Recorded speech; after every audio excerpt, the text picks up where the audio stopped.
జ్యేష్ఠమాసం శుక్లపక్షంలో వచ్చే ఏకాదశిని నిర్జల ఏకాదశి అంటారు. అవి ఏకాదశుల్లో చాలా చాలా శక్తివంతమైన ఏకాదశుల్లో ఇది ఒకటి.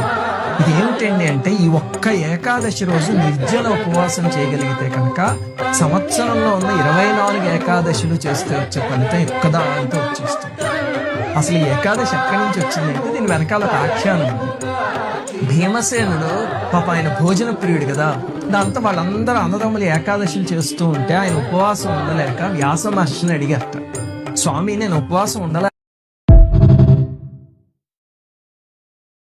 జ్యేష్ఠమాసం శుక్లపక్షంలో వచ్చే ఏకాదశిని నిర్జల ఏకాదశి అంటారు. అవి ఏకాదశుల్లో చాలా చాలా శక్తివంతమైన ఏకాదశుల్లో ఇది ఒకటి. ఇది ఏమిటండి అంటే ఈ ఒక్క ఏకాదశి రోజు నిర్జల ఉపవాసం చేయగలిగితే కనుక సంవత్సరంలో ఉన్న 24 ఏకాదశులు చేస్తే వచ్చే ఫలితం ఒక్కదాంతో వచ్చేస్తుంది. అసలు ఈ ఏకాదశి ఎక్కడి నుంచి వచ్చిందంటే దీని వెనకాల ఒక ఆఖ్యానం ఉంది.